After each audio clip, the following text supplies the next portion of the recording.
პეტრე, რომელიც ზრუნავს ქრისტეზე, ხშირად ვიმეორებთ, ამ პეტრეს ქრისტე ეუბნება, განვე ჩემგან სატანა.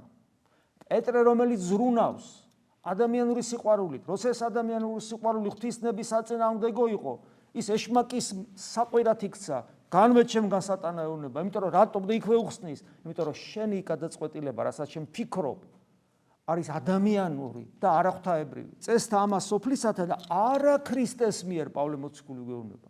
ამიტომ სულ მაგას ვამბობთ, გამოიკვლიეთ ღვთისნება წმინდა წერილში, წმინდა მამებში, წმინდა წერილში, წმინდა მამებში გამოცდილ ადამიანებთან, მოძღვრებთან გამოიკვლიეთ ღვთისნება მუდმივ. ეს არის ჩვენთვის უმთავრესი საქმე.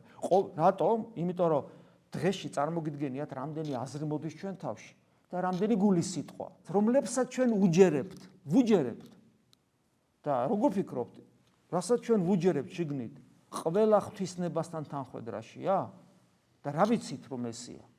ამიტომ არის მუდმივ ადამიანი ქრისტიანი სულ მუშაობს. ქრისტიანი როგორც გული არ ჩერდება, აი ესე არ ჩერდება ადამიანის შინაგანი მუშაობა საკუთარ თავში. არასოდეს არ ჩერდება. ძილის დროსაც, რატომ არის ძილში ჩადენილი ცოდვა? ამით ეკლესია გვეუბნება, რომ არ ძილ, აი როგორც გული არ ჩერდება ძილის დროს, ასევე ძილშიც სიფხიზლე, აქ არ არის ფიზიკურ სიფხიზლეზე ლაპარაკი, სული სიფხიზლეზეა საუბარი. ამიტომ ეს ადვილი არ არის და ადამიანებს ეს ეზარებათ, ადამიანებს კომფორტი უნდათ. ამდენი წვალება ამ ცხოვრებაში, სუსაწვალებელი აქვს და აქ მოვიდა ეკლესიაში. და ეხლა უნდა რომ სიმშვიდე, ბედნიერება და ღმერთმა მის საკეთებელი აკეთოს. თუ უცებ აღმოჩნდა რომ აბა ყოფილა საომარი და საბრძოლელი და არ უნდა ადამიანს ეს. ადამიანს უარსაბ თათქარიძეობა უნდა.